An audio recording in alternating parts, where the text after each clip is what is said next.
estoy aprendiendo a estar cada día más a ti. Bueno, vamos a entrar en la palabra, ¿les parece? Tenemos un estudio, ¿verdad?, que continuar. Tenemos un estudio, todos ustedes saben que vamos a hablar hoy, ¿verdad? Libro de Romanos. Yo no sé ustedes, yo me la paso brutal cada vez que estamos aquí compartiendo el libro de Romanos. La semana pasada estábamos hablando de Romanos 10. Hablamos de cómo, ¿verdad?, o profundizamos un poco más en la salvación y la justificación mediante la obra consumada de nuestro Señor Jesucristo en la cruz del Calvario, y de cómo ya no es, ¿verdad?, o ya no somos ni justificados ni salvos a través del cumplimiento de la ley. Incluso compartimos de cómo el pueblo judío había rechazado, ¿verdad?, al Mesías, y cómo ellos buscaban justificarse a través de esa sabiduría propia de que a través de obras ellos podían alcanzar todavía la salvación. Así que terminamos Romanos 10 y hoy vamos a ver Romanos capítulo 11. Así que nuevamente los que trajeron su Biblia, ya saben, prepárense para tomar nota, para subrayar, para compartir. Y bueno, vamos a leer la palabra. Romanos 11. Habla del remanente de Israel. Por tanto pregunto, ¿acaso rechazó Dios a su pueblo? De ninguna manera. Yo mismo soy israelita, descendiente de Abraham, de la tribu de Benjamín.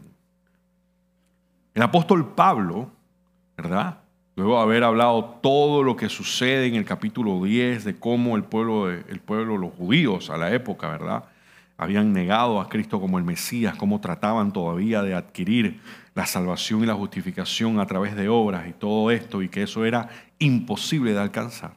Inicia con esta pregunta, ¿verdad?, una pregunta de una duda que muchos pudiesen tener en cuanto a si Dios ha rechazado definitivamente a su pueblo, al ellos haberle dado la espalda a su Hijo Jesús.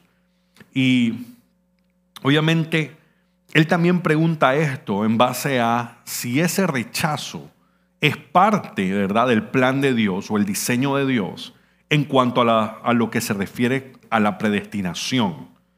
O sea que, vamos a ver, algunas personas pudiesen decir, ¿verdad?, y eso habla de la teología del reemplazo. La teología del reemplazo habla de que el pueblo judío, al haber rechazado a Cristo, a Jesús como Mesías, ha sido reemplazado por la iglesia, y de que Dios ya rechazó por completo, por así decirlo, a ese pueblo, y ya ellos no tienen oportunidad de salvarse, y de que ya ahora solamente la iglesia, ¿verdad?, es la que tomó ese lugar. Y esa teología no es correcta. Nosotros creemos, y ahora lo vamos a confirmar lo que dice la palabra, de que Dios todavía no ha terminado con su pueblo, de que Dios todavía, ¿verdad?, está trabajando con el pueblo de Israel, con los judíos, y que la voluntad de Dios, nuevamente, como dice la palabra, es que todo el mundo le conozca y sea salvo, ¿verdad? La palabra dice que ya no hay griego, ya no hay judío, ya no hay libre, ya no hay esclavo. Entonces querer hacer discriminar, ¿verdad?, una nacionalidad o una raza por completo no aparece en ninguna parte de la Biblia. Jesús murió para que todo en el que Él crea sea salvo. Juan 3:16 dice que de tal forma amó Dios al mundo que envió a su Hijo para que todo en el que Él crea se salve.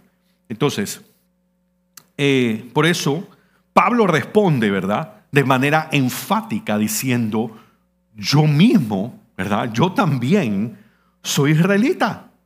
O sea, ¿cómo tú vas a decir, ¿verdad?, que Dios ha rechazado por completo a su pueblo, al pueblo judío, si yo, que te estoy hablando, que estoy escribiendo este libro, soy israelita? Y no solamente israelita, ¿verdad?, descendiente de Abraham y de la tribu de Benjamín. O sea, más judío imposible. Y no solamente judío, por otra parte dice, yo soy judío y soy fariseo. O sea, que aquí vemos, ¿verdad?, que incluso los mismos fariseos que eran, ¿verdad?, que eran los que le montaban la perseguidora a nuestro Señor Jesús, que lo buscaban para ver cómo podían, cómo caía para ellos poder matarlo. Hasta un fariseo puede ser salvo si pone su fe en la muerte y resurrección de Jesucristo, en Jesús como el Mesías. Es más, no solamente eso. Imagínate cómo él está hablando, obviamente, de que tan judío es, ¿verdad? Y nos muestra la misericordia de Jesús y la gracia de Dios, de que no solamente él era un israelita cualquiera, él era, en su pasado había perseguido a los judíos, ¿verdad? La Biblia dice que ahí estaba Saulo sosteniendo las túnicas, ¿verdad?, de todos los que estaban apedreando a Esteban mientras Esteban moría, o Esteban fallecía, para no ensuciarlas de sangre. De que él había ido a buscar carta, ¿verdad?, para perseguir a los cristianos cuando iba camino a Damasco, para apresar a esos cristianos, para golpearlos y todo esto. Entonces, no es cualquier israelita, era un israelita, ¿verdad?, judío, descendiente de la tribu de Benjamín, fariseo, estudioso ante los pies de Gamaliel, ex perseguidor de judíos, y él, perdón, de cristianos, y él, ahora hoy en día leemos 3/4 del Nuevo Testamento fue escrito por este hombre. Ahí nos damos cuenta la gracia y la misericordia de Dios, de que para Dios no hay nadie imposible, ¿verdad?, de alcanzar, o no hay si un corazón está contrito y está dispuesto, el Señor está dispuesto a recibirlo. Entonces, en el versículo 2 al 5 continúa diciendo: no, Dios no rechazó a su pueblo. El que de antemano conoció. ¿No saben lo que relata la Escritura en cuanto a Elías? Acusó a Israel delante de Dios: Señor, han matado a tus profetas y han derribado tus altares. Yo soy el único que ha quedado con vida y ahora quieren matarme a mí también. Imagínense, Elías estaba orando en contra del pueblo de Israel. Estaba acusándolo, diciendo: oye, esta gente ha matado a todos los profetas. Solo quedo yo. Esta gente es lo peor de lo peor de lo peor de lo peor. Usted se imagina esa oración de Elías, esa desesperación, ¿verdad? ¿Y qué le contestó la voz divina? He apartado para mí 7,000 hombres que no se han arrodillado ante Baal. Así también hay en la actualidad un remanente escogido por gracia, ¿verdad? La palabra habla sobre un remanente en esos tiempos, y ese remanente todavía existe hasta el sol de hoy. En la actualidad hay un remanente sustancial que han abrazado el evangelio de Cristo y han seguido trabajando en Israel por medio, y Dios ha seguido, trabajando en Israel por medio de ese remanente. Un remanente fiel. De la misma manera que lo hizo en los tiempos de Elías, hoy hay en Israel un remanente. Algunos lo llaman mesiánicos, aunque me llama la atención, porque bueno, son judíos mesiánicos, para nosotros son cristianos. Si creíste en Cristo, eres cristiano. Pero que desde allá, yo no sé si ustedes han podido ver, hay muchos videos, ¿verdad?, donde esta gente sale a las calles a predicarle el evangelio a los judíos, donde les enseña, los ponen a leer la Biblia y le dicen: mira lo que lee esto, Isaías 53, el libro prohibido y el capítulo prohibido. Muchos no lo leen porque les está prohibido leerlo, ya que muchos dicen que no, que eso no se debe leer, que lo que necesita es la interpretación por parte de los rabinos. Y es interesante que ellos normalmente les dicen que lo lean y le preguntan: ¿esto es del Antiguo Testamento, o sea, del Talmud, de la Torá, o esto es el Tanakh, o esto es del Nuevo Testamento? Y muchos, al leer Isaías 53, dicen que es del Nuevo Testamento, ¿verdad? Y después le revelan y enseñan: no, esto lo escribió el profeta Isaías. Y cuando ellos primero se dan cuenta de que eso lo escribió el profeta Isaías, que ellos leen, que ellos escuchan, que ellos hablan y todo lo demás, pero esa parte nunca la leen, y que está describiendo no a una nación, porque lastimosamente muchos rabís o rabinos en su interpretación dicen que Isaías 53 no se trata de una persona, se trata de la nación de Israel. Digo, cuando tú lo lees, es claro, ¿verdad?, que se refiere a una persona, se refiere a la persona de nuestro Señor Jesucristo, ¿verdad? Entonces hay un remanente que está en Israel hoy en día, hablándole y predicándole a los judíos y tratando de alcanzarlos, ¿verdad?, para que vengan a los pies del Señor. Así como en ese entonces, hoy en día Dios sigue trabajando en el pueblo de Israel. Dios no necesita grandes números. Dios no necesita, ¿verdad?, masas y miles. Un remanente, un grupo bajo la unción del poder del Espíritu Santo puede hacer grandes cosas. Por eso no hay que buscar las grandes masas, no hay que buscar los grandes ministerios con miles y miles y miles. Con unos cuantos que realmente estén ungidos, tengan temor de Dios y quieran hacer la obra, el Señor está más que dispuesto a usarlos, ¿verdad? Así que toda iglesia grande, toda iglesia, ¿verdad?, siempre tiene un inicio pequeño. Y muchas veces las personas llegan a una iglesia, imagínate, nosotros comenzamos en la sala, mejor dicho, en la cocina del apartamento de mis padres. Después nos pasamos a la sala, después nos fuimos a un pedazo del área social, después comenzamos en un salón de hotel, después nos mudamos a un salón más grande, después buscamos un local, ¿verdad? Y muchos de ustedes, o algunos de ustedes estuvieron en ese inicio. Estaba Armando, mi ex compañero de trabajo, ¿verdad? Ernesto, hay un sinnúmero de personas, Shirley, hay un montón que hoy está de cumpleaños, por cierto, le damos un abrazo a Shirley. ¿Verdad? Si se me queda alguien por fuera, discúlpeme, pero la memoria mía, tengo una foto para ver. ¿Verdad? Y tal vez algunas personas llegaron a ese hotel y se quedaron viendo y dijeron, esto es un grupo que se reúne, una iglesia, no tengas en poco, como dice la palabra, tu humilde inicio, ¿verdad? Porque con esas pocas personas, ¿verdad? Con temor de Dios, con deseo de hacer las cosas para el Señor, hoy en día estamos aquí. Hoy en día hasta aquí nos ha traído el Señor y quién sabe todavía dónde nos va a llevar, ¿verdad? Entonces Dios no está buscando una masa o miles. Dios quiere unos cuantos que sean fieles y que le quieran servir.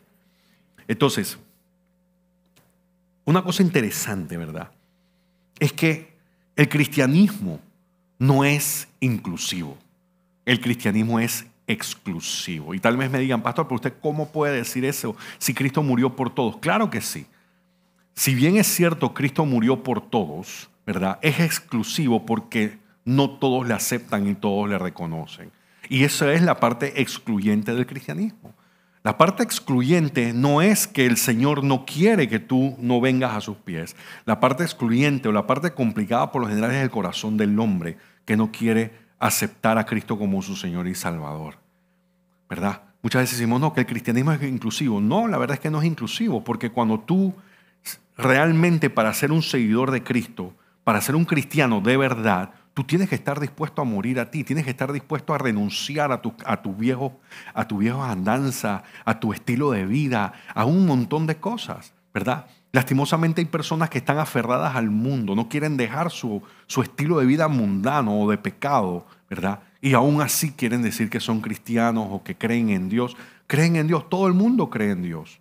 Y cuando digo todo el mundo, obviamente estoy, ¿verdad? Es una hipérbole, es una exageración, por así decirlo, porque hay mucha gente que...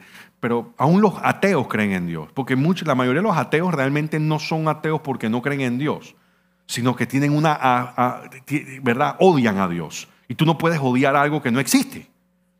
Yo tengo una amistad que se la pasa, el tipo dice que es ateo y se la pasa dándole plomo a Dios en todos los posts que pone en Instagram, a los pastores, a los cristianos, a Dios. Yo digo, ven acá, pero si Dios no existe y si tú no crees en Dios, ¿por qué le dedicas tanto tiempo? Tú lo que tienes es una aversión a Dios, tú odias a Dios, que es distinto. Estás amargado contra Dios y principalmente ni siquiera contra Dios, contra la iglesia, contra la gente que ha representado más al Señor.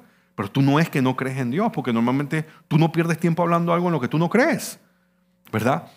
Entonces, el cristianismo, ¿verdad?, es inclusivo en el sentido de que Cristo murió por todos, pero es exclusivo de que para ser un verdadero cristiano tú tienes que estar dispuesto a cambiar. Tú tienes que estar dispuesto a arrepentirte de tus pecados, a reconocer que eres un pecador y que tu vida tiene que cambiar y que no la puedes seguir viviendo así. Todos están invitados a la mesa del Señor, pero no todos van a estar sentados en la mesa del Señor, ¿verdad? Y ahí nos damos cuenta de cómo es inclusivo, pero a la vez es exclusivo para unos tantos. Entonces, el versículo 6 nos dice, y si es por gracia, ¿verdad? Porque recuerden, el 5 decía, así en la actualidad hay un remanente escogido por gracia. Y el versículo 6 dice, y si es por gracia, ya no es por obras, porque en tal caso la gracia ya no sería gracia. ¿Qué concluiremos, pues? Que Israel no consiguió lo que tanto deseaba, pero sí lo consiguieron los elegidos. Los demás fueron endurecidos, como está escrito. Dios les dio un espíritu insensible. En otras traducciones dice, les dio un espíritu de estupor. Ojos con los que no pueden ver y oídos con los que no pueden oír hasta el día de hoy. Y David dice que sus banquetes se les conviertan en red y en trampa, en tropezadero y en castigo, que se les nublen los ojos para que no vean y se encorven sus espaldas para siempre. Comienza diciendo, ¿verdad?, que si es por gracia, ya no es por obras. Pablo termina el versículo, ¿verdad?, anterior, señalando, como dije, que había sido este remanente escogido por gracia, de acuerdo a la gracia. O sea, él nos recuerda también lo que es la gracia. Por definición, una dádiva de Dios, es un regalo del Señor. No nos es dada o no somos salvos por base a nuestro desempeño, a nuestro potencial, el que lo recibe porque tú eres o tú vas a ser. No. Nosotros hemos recibido la salvación y la vida eterna por la gracia y la misericordia. Es un regalo que no merecemos y que no podemos pagar, pero aún así el Señor nos escogió, ¿verdad? Es únicamente dada por la bondad de quien la ofrece. O sea que la gracia no se basa en el que la recibe. La gracia se basa en la bondad de aquel que la da. Y en este caso es por la bondad del Dios al que le servimos, ¿verdad? Nadie puede vanagloriarse, nadie puede darse golpe de pecho y decir, no, es que Dios me salvó porque yo soy el favorito de Dios, porque Dios me ama demasiado, porque yo soy muy especial para el Señor. Déjate ese cuento, ¿verdad? Es verdad, todos somos especiales para Dios de una forma. Cristo murió por todos. Todos somos valiosos ante los ojos del Señor, ¿verdad? Pero nadie es mejor que nadie ante los ojos de Dios. Cada uno recibirá la recompensa conforme a sus obras, ¿verdad? Pero Dios dice que no hace acepción de persona, dice la palabra.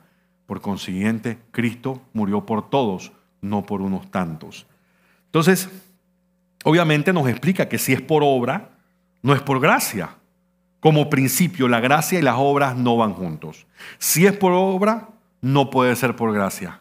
Y si es por gracia, no puede ser por obras. No hay forma alguna. Y hay que tener mucho cuidado. Porque muchas personas, ¿verdad?, hacen como un mix. Una vez estaba hablando con una persona y me dice, imagínate, una teología, una señora, y ella dice, no, es que yo le enseño a las personas, a las mujeres, porque creo que estábamos hablando, creo que era en primera o segunda de Timoteo, ¿verdad?, donde Pablo le dice a Timoteo, y las mujeres serán salvas a través de traer hijos al mundo, y de permanecer en la fe, siendo discretas y todo esto, ¿no? Y ella me dice, sí, porque yo le enseño a las mujeres que las mujeres tenemos una tarea mucho más difícil, porque nosotros porque yo no traigo al mundo, yo no engendro hijos, yo paro hijos, la mujer no engendra, el hombre engendra. Entonces, obviamente lo que quiere decir ahí es que hay que engendrar, pero hijos espirituales. O sea que las mujeres, para poder ser salvas, tenemos entonces que predicar el evangelio para poder parir o engendrar hijos espirituales, no sé qué. Y yo me quedé escuchando eso. Yo veo a mi esposa, Leti no sabía a dónde meter la cara. O sea, ella estaba como que ella no sabía y ella me mira. Y yo le digo, yo le hago una pregunta. Primero que todo, si usted le dice esto y usted le enseña eso a las mujeres a donde usted va a predicar, ¿usted no se está dando cuenta entonces que usted está enseñando salvación por obras y no por gracia? Porque si usted le enseña a las personas y a las mujeres que son salvas por engendrar hijos espirituales y que tienen que predicar el evangelio, significa que la que no predica el evangelio no es salva. Aguanta, estamos a favor de que la mujer predique el evangelio. Estamos a favor de que las mujeres evangelicen, no me confunda, pero no lo hacemos para ser salvos, lo hacemos porque somos salvos, lo hacemos porque estamos agradecidos, es algo que fluye de nosotros en base a nuestra relación con el Señor. Pero hay que ser muy cuidadoso, porque usted está tú sabes, tocando una línea muy delgada, o ya la cruzó, ya te tiraste de pecho, mejor dicho, donde la salvación de las mujeres es por las obras y no por la gracia del Señor. Además, usted puede tener mucho conocimiento adquirido o mucha lectura, pero usted no ha hecho exégesis correcta de ese texto. Porque para poder hacer la exégesis correcta de ese texto, y la exégesis es, ¿verdad?, poder sustraer la información correcta de lo que el autor quiere decir, tenemos que hacer un estudio, ¿verdad?, de lo que es, primero, el contexto en el cual esto fue escrito. ¿Para quién era? quién lo escribió, cuál fue la época, ¿verdad? Cuál era el contexto histórico, cuál era el contexto teológico, cuál era el contexto, ¿verdad?, cultural de la época. Y eso usted no lo está haciendo. Usted está leyendo literalmente lo que dice ahí y hay un montón de información que hay detrás de ese texto que usted debe tener para poder entender. Porque un texto sacado de contexto sirve para un buen pretexto. Y usted lo que está dando es un buen pretexto de algo completamente equivocado. En esos tiempos las mujeres, ¿verdad?, venían del paganismo. Muchas de ellas venían de la prostitución religiosa en el culto a Diana de Éfeso. Y lo que sucedía era que las mujeres veían su cuerpo como algo vulgar o algo, ¿verdad?, que era sucio. Entonces, ¿qué pasa? Las mujeres venían al cristianismo, pero no querían tener hijos, no querían ocupar su lugar como esposas, porque el sexo se había convertido en ellas, el regalo de Dios para el matrimonio, se había convertido en algo que era producto o que era asociado con el paganismo y la adoración a Diana de Éfeso. Entonces Pablo le dice, no, las mujeres van a ser salvas, ¿verdad?, teniendo hijos, pero lo que se refiere no es que van a ser salvas porque tienen hijos, sino que parte de la vida de la creyente en ese entonces era el tener hijos, el ser prudentes, el mantener la fe, y todo eso dice ahí, ¿verdad? Claro, si yo lo leo así y yo no entiendo nada, yo voy a entender que, bueno, la mujer pare todo lo que tú quieras, que eres salva. Mientras más hijos tenga, más grande va a ser tu mansión en el cielo, más grande va a ser tu cuarto en el cielo, ¿verdad? Eso no es lo que quiere decir. Y eso fue lo que yo le expliqué a esta señora y me di cuenta obviamente que hay muchas personas que tienen mucho conocimiento, que leen mucho la palabra, pero si no tienes las herramientas, ¿verdad?, vas a estar enseñando una doctrina que es falsa. Eso no es correcto, ni doctrinal ni teológicamente hablando. Entonces tienes una persona enseñándole a las mujeres que tienen que predicar el evangelio por la razón equivocada, y que si tú no predicas y no engendras hijos, además yo le dije, ¿dónde dice ahí engendrar? Ahí dice tener hijos. No, es que la palabra del griego, bueno, no se preocupe que casualmente yo tengo aquí un diccionario bíblico. Vamos a ver qué es lo que dice el texto original y qué es lo que dice el griego, y aquí dice tener hijos. Dar a luz, tener hijos. O sea, yo no sé qué traducción ella leyó. Yo le dije, por eso es importante cuando uno lee la Biblia y uno está estudiando y preparando un mensaje o preparando un estudio, uno utiliza varias traducciones y principalmente te vas al texto original. ¿Para qué? Para no estar hablando locuras, ¿verdad? Porque si la gente a la que le estás hablando no están educados en leer la palabra y tú le lees literalmente lo que dice allí y no le das el contexto en el cual eso fue escrito, por qué fue escrito, como yo les acabo de explicar, aquí se van un poco de mujeres, dice el esposo, bueno, papito, vamos a ver qué hacemos porque, tú sabes, yo quiero asegurar mi salvación. Así que vamos a tener más hijos, vamos por el cuarto y por el quinto. Y eso no es lo que dice la palabra. Entonces, sí, eso fue fuerte. Pero por eso hay que tener cuidado, ¿verdad? Porque cualquier cosa mal leída nos puede hacer caer en pensar que la salvación es por obra, y la salvación no es por obra. La salvación es por fe. Es por gracia. No hay nada que podamos hacer para comprarla ni para mantenerla, ¿verdad? Porque entonces vamos a vivir toda nuestra vida atemorizados, como que, ya la vida, le dije algo, se me tiró un carro y le grité, me fui a la carne en ese momento, perdí mi salvación. No, eso no funciona así. Entonces hay que tener mucho cuidado con eso. Entonces, Israel, ¿verdad? Aquí dice, ¿qué vamos a decir entonces? ¿Qué concluiremos? Pues que Israel no consiguió lo que tanto deseaba, pero sí lo consiguieron los elegidos. Obviamente, ¿qué es lo que quería? ¿Qué eran los elegidos? ¿Verdad? Estamos hablando de la misericordia salvadora de Dios, que se extendió no solamente a Israel como un todo, sino a los elegidos dentro de Israel. Y cuando nos referimos a los elegidos, es que todo aquel, ¿verdad?, que viene a los pies del Señor se convierte en un elegido. Quienes lo han recibido. Dice que el resto se han endurecido. ¿Por qué se endurecieron? Porque sus corazones se endurecieron y rechazaron al Señor. Y a medida que van rechazando la obra de Cristo, sus corazones se endurecen aún más.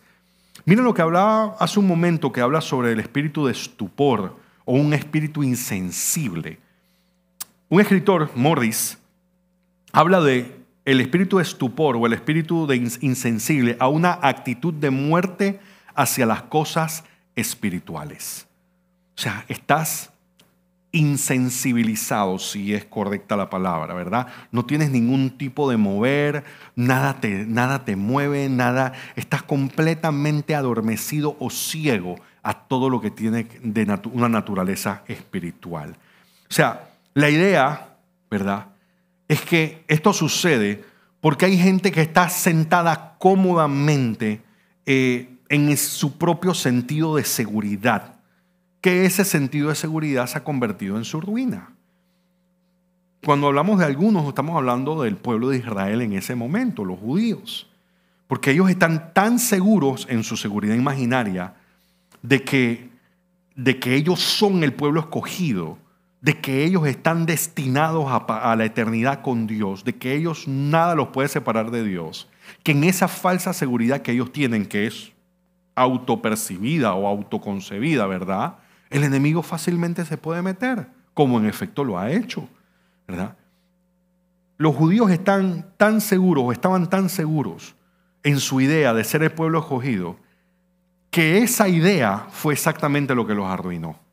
Porque cuando vino el Mesías, cuando vino el verdadero Mesías, el único que ha venido hasta ahora, ellos lo rechazaron porque ellos pensaban que no lo necesitaban, porque ese primero no era el que cumplía con los requisitos, y ellos tenían la ley, ellos tenían los sacrificios, tenían la ley, aunque ya, ¿verdad?, ellos tenían a los sacerdotes, ellos no necesitaban que viniera un tipo que caminaba con una gente por ahí, que rompía la ley, que sanaba en día de descanso, no se lavaba las manos, se sentaba con los recaudadores de impuestos, con las prostitutas, hablaba con los samaritanos. ¿Este tipo quién es? Imagínate, anda con unos discípulos, uno de ellos, Mateo, recaudador de impuestos. Zaqueo, el jefe de los recaudadores de impuestos. Y allá se fue a la casa el tipo a quedarse. Ese no puede ser el Mesías que nosotros estamos esperando. Y encima ni siquiera vino a venir a abolir, tú sabes, el dominio de los romanos con nosotros. O sea, encima los romanos nos tienen más sometidos. Este no puede ser. Si el que viene con espada, viene a darnos el lugar que nosotros nos merecemos porque somos el pueblo escogido de Dios. Tiene que venir rodeado de oro, ¿verdad?, en un caballo grande, no en un burro con unas palmas. No puede ser que venga en un pollino entrando, anunciando que, no, hablándonos de humildad.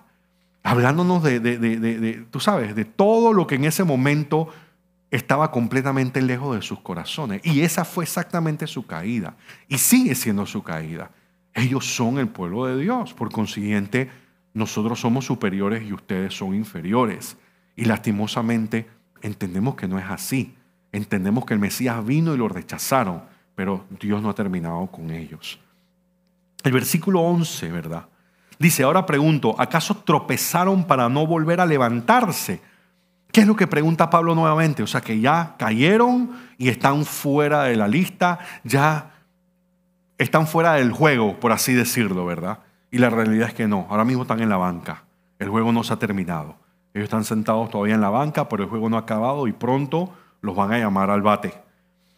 De ninguna manera, más bien gracias a su desobediencia, ha venido la salvación a los no judíos para que Israel sienta celos. Mira qué interesante lo que dice Pablo, ¿verdad? Primero habla de tropezar. Primero dice, ¿acaso tropezaron para no volver a levantarse? Y es interesante porque no habla de caer, habla de tropezar, ¿verdad? La manera que Pablo lo representa aquí es que hay una diferencia entre el tropezar y el caer. Israel ha tropezado o había tropezado, pero no caerían, en el sentido de ser, nuevamente, como les dije hace un rato, ser removidos del propósito de Dios. O sea, tú de un tropiezo te recuperas, de una caída es mucho más difícil. Mucha gente se cae y ahí se quedaron. Hay gente, uno se tropieza, mira para atrás, mira para el frente y sigue ahora con más cuidado. Entonces, nuevamente, Pablo reafirma de que ellos no han sido excluidos del plan de Dios. Todavía dice, de ninguna manera.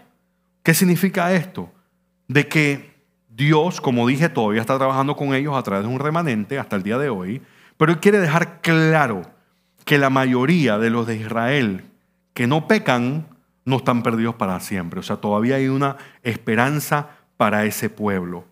Pero continúa diciendo, por su desobediencia, ¿verdad? Gracias a su desobediencia vino la salvación a los no judíos. Nuestro Dios es tan perfecto, ¿verdad? Que todo lo que sucede cumple un propósito y todo obra para bien. Y ese rechazo de los judíos al Mesías fue lo que hizo que los discípulos o los apóstoles pusieran su mirada en los gentiles, ¿verdad? En el pueblo no judío del cual nosotros somos parte, ¿verdad? Aquí nadie guarda Shabbat, nadie come kosher, nadie se llama Bernstein, ¿verdad? Ni nada de eso. Nosotros somos gentiles. Sí, hay que tener cuidado porque hoy en día hay un montón de movimientos ahora que está la gente que no, que ahora me tengo que circuncidar y ahora tengo que guardar Shabbat y andan por ahí con su tefilín y con su kippah y con su cosa y uno se queda como que, ¿y qué le pasó a esta gente? Y es que parece mentira, pero hay muchas personas, muchos cristianos que piensan que el pueblo judío es superior en cuanto a que el pueblo judío está más cerca de Dios que uno. Y no, Dios está cerca de todo el que le busca, ¿verdad? Me buscarán y me hallarán cuando me busquen de corazón. El Señor está cerca de todo aquel que le busca. El Señor está lejos del orgulloso, pero el que es humilde, el que tiene su corazón en el lugar correcto, el Señor está ahí esperando. Pero muchas veces pensamos que si nos cambiamos el nombre o si comemos diferente o hablamos diferente y hablamos de que el Altísimo te bendiga, el Elohim, el gran yo soy, el Kadosh, vamos a ser más espirituales y realmente la Biblia dice que un solo nombre ha sido dado sobre todo nombre. Jesucristo. Jesucristo de Nazaret. Ese es nuestro Mesías. El que ha visto, Él es la más invisible del Dios invisible. Él y el Padre son uno. Y si bien es cierto, a veces podemos decir, Señor, tú eres Jehová Rafa, tú eres Jehová Sitkenu, tú eres Jehová Jireh, tú sabes, en una oración donde estamos bien espirituales, al final del día es un solo nombre. El que venció la muerte, ¿verdad? El que pagó el precio por nuestras iniquidades en la cruz del Calvario, se llama Jesucristo. Y el apelar a los diferentes nombres de Dios, o apelar o llamar las cosas, ¿verdad? Y Yeshua HaMashiach, bueno, qué bonito que te sabes el nombre hebreo de nuestro Señor, pero al final eso no hace que Él escuche más o escuche menos, o que seamos más o seamos menos. Al final lo importante es dónde está nuestro corazón en nuestra fe. Nuestro corazón tiene que estar en el lugar correcto. Tenemos que ser humildes, tenemos que caminar en santidad, ¿verdad? Tenemos que alejarnos del pecado, tenemos que realmente estar arrepentidos, tenemos que realmente buscar a Cristo y obedecerle, porque no es solamente nuestro Salvador, sino que también es nuestro Señor. Entonces, lo brutal es que por la desobediencia de este pueblo, ¿verdad? Los gentiles fueron alcanzados. Y no era que los gentiles eran tú sabes, el plato de segunda mesa, ni mucho menos. Esto era parte del plan de Dios. Esto iba a ser así, ¿verdad? Eso permitió, ¿verdad?, que se abriese ese paréntesis donde los apóstoles pusieron su mirada en lo que la Biblia, algunos dicen, los griegos, que son los gentiles, los que no eran judíos. O sea que este rechazo del evangelio por los judíos fue riqueza para nosotros los gentiles. Hechos 13:46. Dice, Pablo y Bernabé contestaron valientemente. Era necesario que anunciáramos la palabra de Dios primero a ustedes. Como la rechazaron y no se consideraron dignos de la vida eterna, ahora vamos a dirigirnos a los que no son judíos. O sea, nosotros vinimos primero a ustedes, pero como ustedes la rechazaron, ahora vamos con los que no son judíos. Hechos 18, versículos 5 y 6. Dice, cuando Silas y Timoteo llegaron de Macedonia, Pablo se dedicó exclusivamente a la predicación, testificándole a los judíos que Jesús era el Cristo. Imagínate, exclusivamente a los judíos, predicándoles que Jesús era el Cristo. El libro de Hebreos es brutal, porque el libro de Hebreos fue escrito para todos los judíos, para tratar de demostrarles, ¿verdad?, de que Jesús era el Mesías, que ellos siguen esperando, que ellos en su momento, ¿verdad?, es directamente eso, y cuando tú lo lees, ves, habla de las promesas, habla de las profecías, habla de lo que Él hizo, de cómo se cumplieron en Él, de cómo Él es el Hijo de Dios, de cómo es superior que Moisés, porque para ellos Moisés, tú sabes, Jesús era superior a Moisés. Entonces, Bien, dice predicación testificando a los judíos que Jesús era el Cristo. Pero cuando los judíos se opusieron a Pablo y lo insultaron, este se sacudió la ropa en señal de protesta y dijo: caiga la sangre de ustedes sobre su propia cabeza. Estoy libre de responsabilidad. De ahora en adelante me dirigiré a los no judíos. Y hay un montón de gente todavía peleando con los familiares y predicándole a los amigos y te han insultado y te han dicho de todo y tú todavía quieres convencerlo. Tú no tienes que convencer a nadie. Si ya has hablado 1, 2, 3, 4 veces, no te han hecho caso, hermano, sacúdete la ropa. Dale gracias al Señor por la vida de esa gente y sigue adelante, no te preocupes. Que el Señor se va a encargar. El único que pone convicción de pecado, de arrepentimiento, de salvación, de juicio, es el Espíritu Santo de Dios. Nosotros somos encargados de compartir las buenas nuevas del Evangelio y seguir adelante si la gente no se quiere arrepentir o no se quiere convertir en el momento. Pero hay gente, a veces uno salen a evangelizar y viene la gente derrotada. El otro día salimos a comer después de la noche de talento, que por cierto fue brutal. Salimos a comer con nuestros hijos, con unas amistades que están aquí compartiendo, que se congregan en otra iglesia. Y una de las amigas de nuestros hijos, de Sebas, que asiste a otra iglesia, dice: no, hombre, a mí me da cosa salir a evangelizar, imagínense, a mí ya la verdad es que a mí no me gusta. Y yo digo: ¿pero por qué? ¿Qué te pasó? Me dice: imagínense, un día salí y salimos en grupo y fuimos y estábamos en un pasillo así y empezamos a hablar a la gente y una persona se volteó y me tiró humo en la cara. Y de ahí seguí caminando y encontramos una señora y le entregamos un tratado y la señora cogió el tratado, lo achurró y me lo tiró en la cara también. Tú te imaginas, ¿no? Pobrecita, esa niña estaba destruida. Ella ya no quería hablar con nadie. Ella dice, casi, es más, ella estaba ahí contando esa historia y casi se le salían las lágrimas. Y yo le digo: mira, tú sabes que cuando nosotros salimos a evangelizar, cuando es la primera vez que el grupo sale, nosotros siempre venimos y compartimos los testimonios, pero los principales testimonios que nosotros compartimos o los que más nos interesan no son necesariamente las victorias y de cuánto, y no, que el man se cayó al piso y se dio vuelta y le saqué el demonio y ahí mismo se arrepintió y es más, allá había una fuente de agua, ahí mismo le metí la cabeza y lo bauticé. Eso no es lo que nosotros buscamos. Nosotros buscamos esos testimonios. Porque de cada 10 personas a las que tú le prediques, créeme, tal vez algún día vas a estar bendecido y te vas a encontrar con la gente correcta, porque nosotros no creemos en la suerte. ¿Verdad? No es de que tuviste suerte. No, yo no tuviste suerte. Nosotros no creemos en la suerte. ¿Verdad? Ese día te encontraste con los que Dios quería y fuiste a los que eran, y de los 10 que le predicaste, 7 o 5 se arrepintieron. Date golpe de pecho. Eso no pasa. 3, celébralo. Es más, ese día sal a comer y celébralo. Por lo general son muy pocas las personas que reciben y que responden al llamado. Nosotros hemos tenido la oportunidad de compartir el evangelio con gente apartada, gente que conoce la palabra. Y nada, tú le dices: sí, bueno, ajá, está bien. ¿Cuánta gente tú no has dicho que los invitó a la iglesia y te han dicho: yo voy a ir, y todavía lo estás esperando? Nadie aquí, nadie. Ustedes son afortunados, porque yo hay gente que llevo 3 años, es más, de que abrí la iglesia, de que plantamos la iglesia, estoy esperando que la gente venga y le dice: cada vez que lo encuentro, bro, ¿cuándo me vas a visitar? ¿Cuándo vas a venir? Sí, estoy pendiente, tengo que ir por allá. Me cuento, no viene, pero digo, uno igual lo sigue invitando, ¿no? Y yo le dije: mira, nosotros siempre compartimos esos testimonios. ¿Por qué? Porque queremos que entiendan que lo normal es eso, no es que te vaya bien. Pero porque te va mal, entre comillas, porque las cosas no se dieron como tú esperabas que se dieran, no significa que no lo tengamos que seguir haciendo. Porque si tú sales una semana y hables con 100 personas y una persona se salva inmediatamente contigo, valió la pena las otras 99 a las que le hablaste que te rechazaron. Ese alma valió la pena de todo lo demás. Es más, no veas de que chuleta, nada más una. Gloria al Señor, uno se salvó. Qué bueno, porque esos otros 99 ya tú depositaste la semilla. El Señor se va a encargar de regar esa semilla. Tú no sabes lo que va a suceder. Mira, nosotros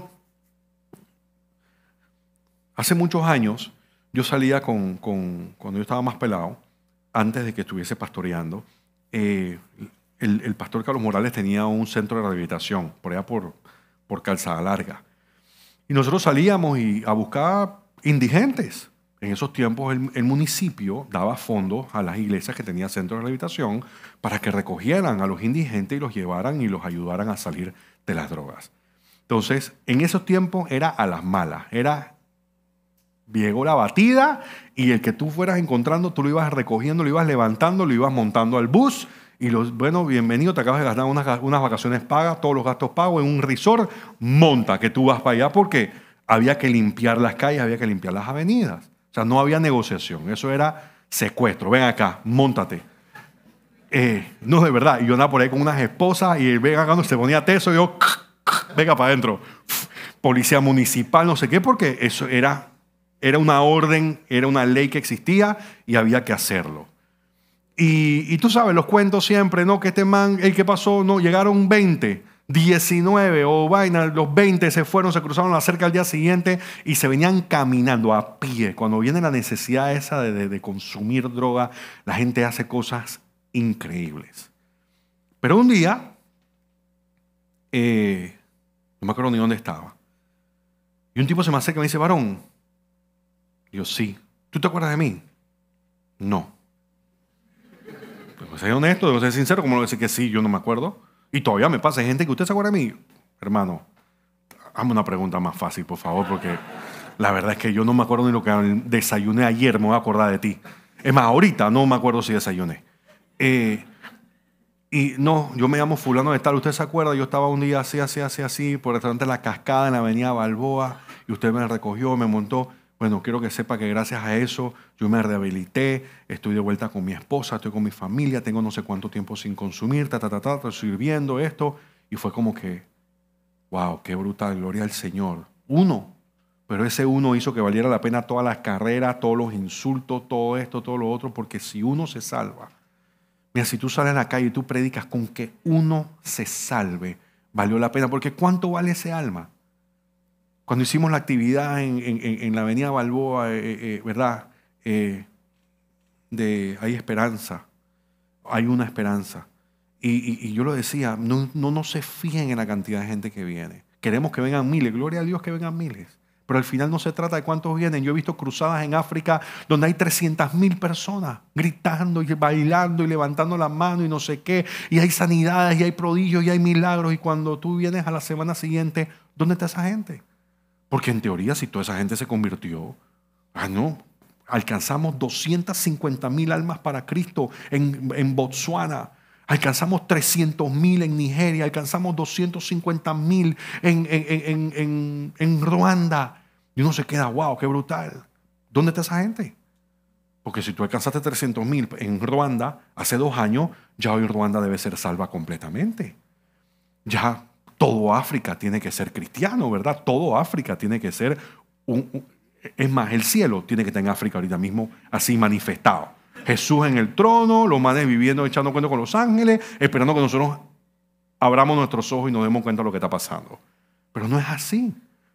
Hay show, hay sí. Entonces, no pierdan la esperanza. Yo le decía, chica, por favor, esos son los testimonios buenos. ¿Por qué? Porque cuando una persona no te rindas, porque cuando una persona realmente reciba, tú realmente vas a valorar lo que eso significa. Porque si todo el mundo te dice que sí, el día que te dicen que no, ese día lloras, ese día te tiras al piso, ese día piensas, como estaba yo hablando con nuestro hermano, o el pastor Charlie, que cuando las iglesias dicen, no, si la persona no se sana, es o porque la persona no tiene fe o porque tú no tienes suficiente fe.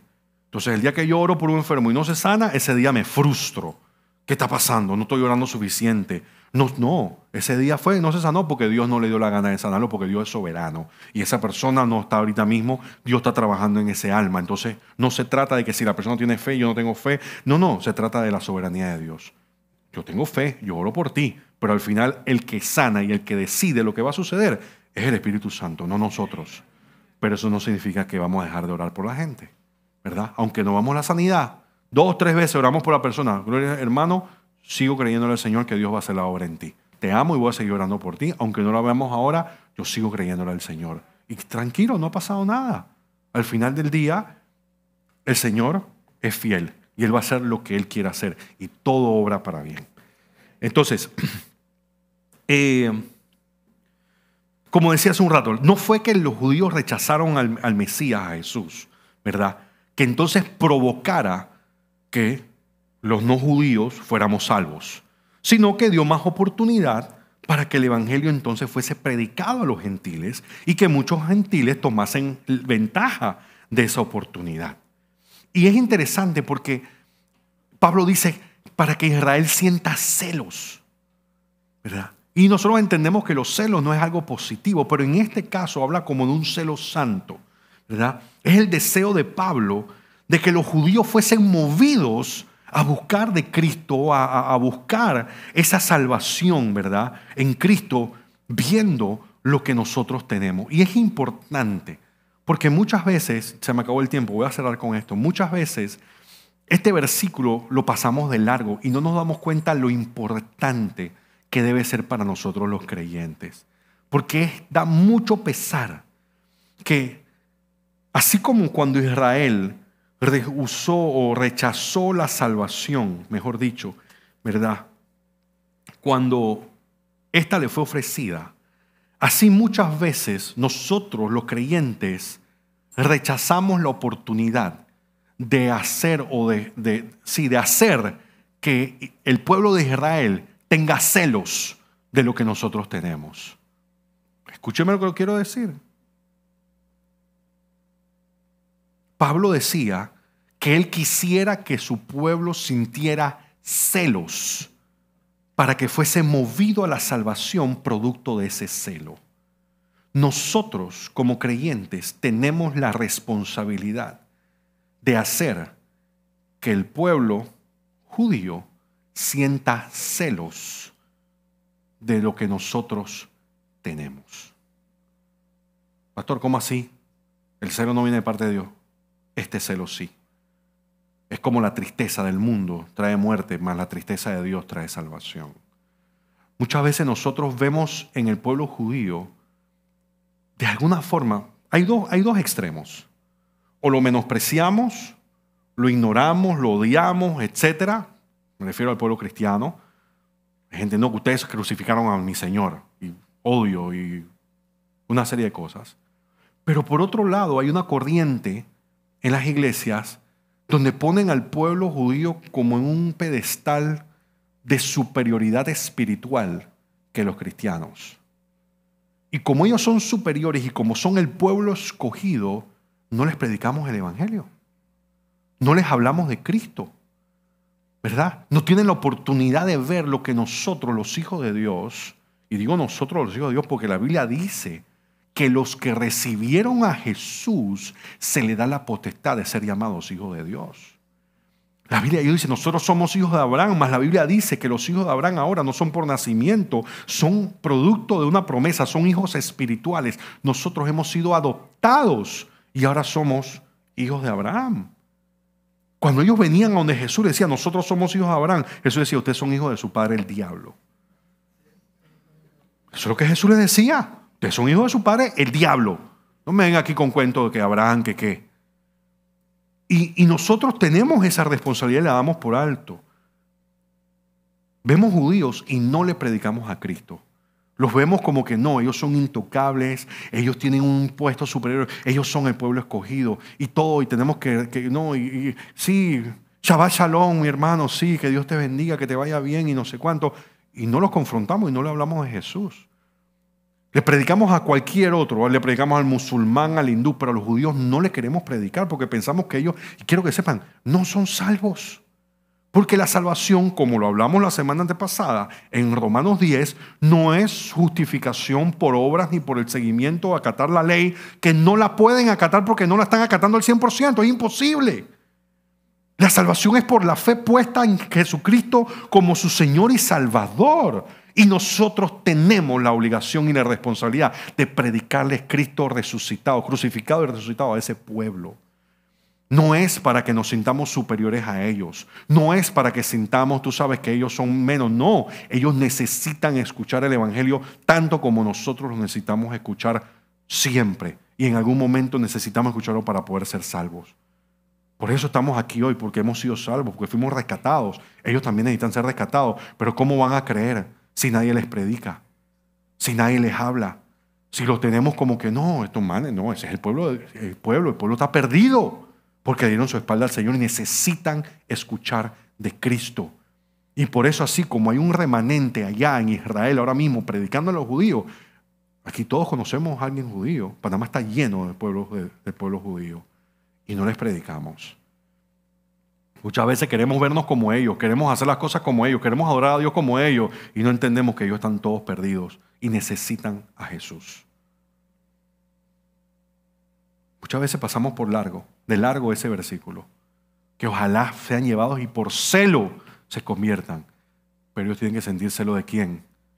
Del pueblo de Dios, de nosotros los hijos de Dios, la iglesia, de cómo nuestras vidas han sido transformadas, de cómo nuestra mirada no está puesta en el dinero ni en la codicia, de cómo nuestras familias han sido restauradas, nuestros matrimonios, nuestros corazones, cómo caminamos tranquilos, no tenemos problemas para dormir, estamos certeros de nuestra salvación y nuestra vida eterna. No tenemos que estar apegados a costumbres humanas, a supersticiones, pensando que de esa forma, porque comemos así o comemos asá, porque hacemos el café o no hacemos el café, porque trabajamos o no trabajamos el sábado, no somos salvos, ni le agradamos más o menos a Dios. Dios no le importa la religiosidad ni los ritos. Dios busca obediencia y no sacrificio. Dios busca un corazón contrito y humillado. Dios está llamando, ¿verdad?, a todos sus hijos a casa. Y nosotros tenemos la responsabilidad de traer esos hijos a la casa del Padre. Amén. Si has escuchado este mensaje, estamos seguros que así el Señor lo ha permitido, no por coincidencia, sino porque quiere darte la oportunidad de que tomes la decisión más importante de tu vida. La palabra es muy clara y dice que porque todos hemos pecado, hemos sido destituidos de la gloria de Dios. Pero la Biblia también dice que de tal forma amó Dios al mundo, que envió a su único Hijo, para que todo en el que Él crea sea salvo y no se pierda. En otra parte aparece que todo el que cree en su corazón y confiese con su boca que Jesucristo es el Hijo de Dios hecho hombre, que murió en la cruz y resucitó al tercer día, dice la palabra que si tú lo crees en tu corazón y lo confiesas con tu boca, serás salvo. Si quieres reconciliarte con el Señor, o si quieres aceptar a Jesús en este día como tu Señor y Salvador, te voy a invitar a que por favor repitas esta oración conmigo. Cierra tus ojos y levanta tus manos. Repite conmigo. Señor Jesús, yo sé que soy un pecador. Y también sé que moriste en la cruz por mí y por mis pecados. Y en este momento yo te pido perdón. Yo me arrepiento de todos mis pecados y te recibo como mi Señor y Salvador. Escribe mi nombre en el libro de la vida y ayúdame a vivir para ti de ahora en adelante. Gracias, Padre, por tu perdón y por tu misericordia. En el nombre de Jesús, soy tu hijo, soy salvo. Amén y amén.